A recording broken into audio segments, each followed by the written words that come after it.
Hello everyone, welcome to the new video from लॉबर्स। और आज की वीडियो मैं उन सारे बच्चों के लिए बना रहा हूं जो सीईटी महाराष्ट्र के एस्पिरेंट्स है लॉ के लिए। यानी कि चाहे आप 3 इयर्स का एलएलबी परस्यू करना चाहते हो या आफ्टर 12th 5 इयर्स का एलएलबी परस्यू करना चाहते हो। सो आज की वीडियो के अंदर मैं कंप्लीट इन्फॉर्मेशन आपको इसके रिलेटेड देने वाला हूं कि कब इसका एग्जाम होता है, क्या क्या इसके एग्जाम में पूछा जाता है, एग्जाम का पैटर्न क्या है, कौन कौन से कॉलेजेस इसको एक्सेप्ट करते हैं। ये सारी चीजों के बारे में मैं डिस्कस करने वाला हूं। So my name is Anubhav Gupta.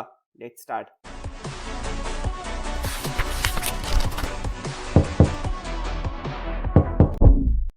तो फ्रेंड्स, अगर मैं सबसे पहले एलिजिबिलिटी क्राइटेरिया के बारे में बात करूं तो एलिजिबिलिटी क्राइटेरिया बहुत बेसिक है, कुछ भी नहीं है। अगर मैं 5 इयर्स वाले एलएलबी कोर्स के बारे में बात करूं तो इसमें एजुकेशनल क्वालिफिकेशन है कि आपकी 10+2 यानी कि आपका जो 12th स्टैंडर्ड है, चाहे आप पास हो चाहे अपीयरिंग हो, आप इसके लिए अप्लाई कर सकते हो, आप इसके लिए एलिजिबल हो। उसके बाद minimum marks in the qualifying exam आपके होने चाहिए। क्या 45% अगर आप ओपन हो, एससी बीसी बैकग्राउंड से हो या ईडब्ल्यूएस बैकग्राउंड से हो तो आपको 45% मार्क्स चाहिए। और अगर आप और किसी बैकग्राउंड से हो या और किसी कैटेगरी से हो, 40% मार्क्स अगर आपको चाहिए। अगर आप एससी एसटी कैटेगरी से हो या और महाराष्ट्र स्टेट से अगर हो तो 40% मार्क्स आपको मिनिमम बस चाहिए।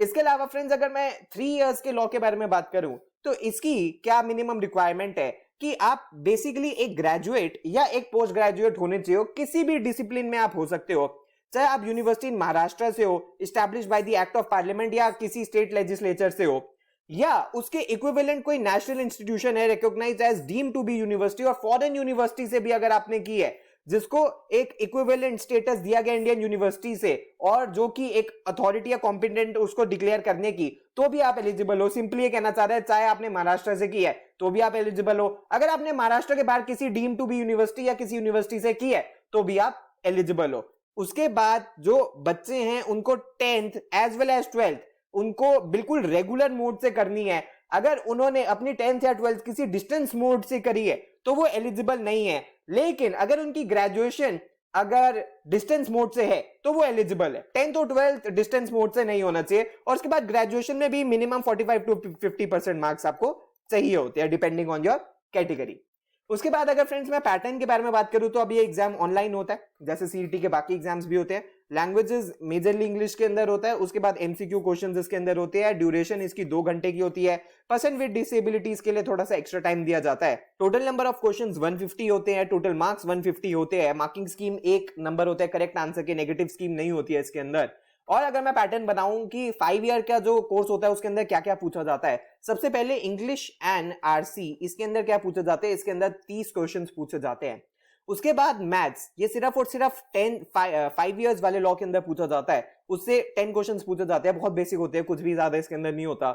उसके बाद लॉजिकल एंड एनालिटिकल एबिलिटी के अंदर 40 क्वेश्चंस पूछे जाते हैं। जीके एंड करंट अफेयर्स के अंदर 30 क्वेश्चंस पूछे जाते हैं। And legal aptitude and reasoning के अंदर से अप्रोक्सीमेटली 40 क्वेश्चंस पूछे जाते हैं। तो ये टोटल 150 क्वेश्चंस हो जाते हैं जो कि 150 मार्क्स जाके बनते हैं। और अगर मैं 3 ईयर लॉ के बारे में बात करूं तो इसके अंदर क्या क्या पूछा जाता है। सो legal aptitude and legal reasoning 30 questions पूछे जाते हैं। उसके बाद GK and current affairs 40 questions पूछे जाते हैं। Logical and analytical reasoning 30 questions पूछे जाते हैं। और सबसे ज्यादा मैमथ क्वेश्चंस इंग्लिश से पूछे जाते हैं, इंग्लिश एंड आरसी, जिसमें से 50 क्वेश्चंस पूछे जाते हैं। और ये टोटल मिलके 150 क्वेश्चंस हो जाते हैं। उसके बाद अगर फ्रेंड्स मैं सिलेबस के बारे में बात करूं तो सिलेबस ऑलमोस्ट इसका कुछ ज्यादा डिफरेंस नहीं है। अगर मैं बाकी लॉ एग्जाम्स के बारे में बात करूं सो legal aptitude and legal reasoning वैसी ही होती है जैसे बाकी के एग्जाम्स के अंदर आती है। हाँ, क्लैट से थोड़ी सी डिफरेंट होती है बिकॉज क्लैट ने अपना पैटर्न चेंज कर दिया है। इसमें आपसे पॉलिटी से executive, legislative, judiciary, law proposition with facts, constitution और ये सारी चीजें, क्रिमिनल लॉ, ये सारी चीजें आपसे पूछी जा सकती हैं। उसके बाद जनरल नॉलेज फिर करंट अफेयर्स के अंदर आपको geography, current affairs, latest rules, amendment, supreme court की जजमेंट्स या कोई भी जो करंट अफेयर्स के अंदर इंपॉर्टेंट चेंजेस हुए हैं वो सारी चीजें आपसे पूछे जा सकते हैं। उसके बाद लॉजिकल एंड एनालिटिकल रीजनिंग के अंदर आपसे analogy, completing arguments, drawing well supported conclusions, puzzles, blood relation series और ये सारे क्वेश्चंस पूछे जा सकते हैं। उसके बाद इंग्लिश के अंदर बहुत important vocabulary, synonyms, antonyms, analogies, idioms and phrases, sentence improvement, उसके बाद reading comprehension, fill in the blanks और ये सारी चीजें। और मैथ्स, जैसे कि मैंने आपको बताया था, सिर्फ 5 इयर्स एलएलबी के अंदर पूछा जाता है, तो उसके अंदर speed and distance, profit and loss, time and work, algebra बिल्कुल भी मुश्किल नहीं है, ये आप इजीली कर सकते हो। तो फ्रेंड्स, अगर मैं बताऊं कि इसको कैसे करना है, तो अगर आप इन केस किसी और एग्जाम के लिए भी प्रिपेयर कर रहे हो, फॉर एग्जाम्पल आप क्लैट के लिए प्रिपेयर कर रहे हो, या कोई बच्चा 5 ईयर के बजाय 3 ईयर का जो कोर्स करना चाहता है आफ्टर ग्रेजुएशन, तो मान लीजिए वो डीयू के लिए प्रिपेयर कर रहा है या बीएचयू के लिए प्रिपेयर कर रहा है, तो सिलेबस कोई डिफरेंट नहीं है, आपको उसी लाइंस के ऊपर प्रिपेयर करना है। फॉर एग्जांपल क्लैट के साथ फॉर एग्जांपल जब आप आईलेट भी देते हो, यानी कि एनएलयू दिल्ली का भी एग्जाम देते हो, तो मोर और लेस जो सिलेबस है वो ऑलमोस्ट सेम है। इसके अलावा आप और फर्दर क्या कर सकते हो, आप गाइड बुक्स को रेफर कर सकते हो, पास्ट ईयर पेपर्स को रेफर कर सकते हो, बहुत इंपॉर्टेंट है आप टेस्ट सीरीज को रेफर कर सकते हो, जिसके बेसिस पे आप एक अच्छे तरीके से प्रिपरेशन कर सकते हो। अगर फ्रेंड्स मैं बात करूं कि नंबर ऑफ कॉलेजेस कितने हैं, तो बहुत बहुत सारे कॉलेजेस है इसके अंदर।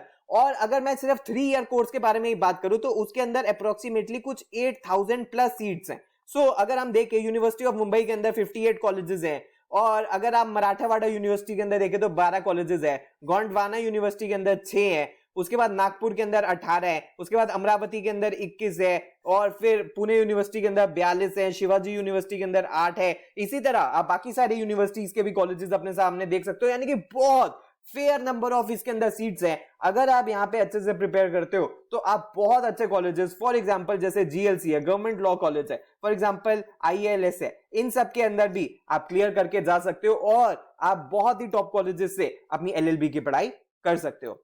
अगर फ्रेंड्स मैं बात करूं टाइमलाइन की, तो यार सीईटी का एग्जाम एक सबके माइंड के अंदर क्वेश्चन है कि सीईटी की रजिस्ट्रेशन 2021 की कब से स्टार्ट होने वाली है। तो मैं आपको ये बता दूं कि यार 2020 में जो ये हुआ ये बहुत ज्यादा लेट हो गया ड्यू टू कोविड इंपैक्ट, और जब ये मैं वीडियो पोस्ट कर रहा हूं तो अभी तक सीईटी 2021 की रजिस्ट्रेशन स्टार्ट नहीं हुई है। So I would request you channel को सब्सक्राइब करके और बेल आइकन जरूर प्रेस कर देना, क्योंकि जब भी ये रजिस्ट्रेशन स्टार्ट होंगी मैं आपको श्योरली इन्फॉर्म कर दूंगा, ताकि आपका ये एग्जाम मिस ना हो जाए और आपको कंप्लीट इंफॉर्मेशन सीईटी के बारे में, महाराष्ट्र के बारे में मिलती रहेगी इस चैनल के ऊपर। तो फ्रेंड्स ये सब कुछ था आज की वीडियो के अंदर, जिसके अंदर मैंने आपको कंप्लीट डिटेल सीईटी एग्जाम के बारे में बता दी, 3 ईयर 5 ईयर कोर्स के बारे में बता दिया, आपको सिलेबस के बारे में बता दिया, आपको पैटर्न के बारे में बता दिया, और कैसे आप प्रिपेयर कर सकते हो इसके बारे में भी कंप्लीट इंफॉर्मेशन मैंने आपको दे दिया। अगर इसके अलावा आपकी कोई क्वेरी है तो आप हमें कॉन्टैक्ट कर सकते हो lawbuzz.info@gmail.com पे। So thanks a lot friends, all the best, God bless you.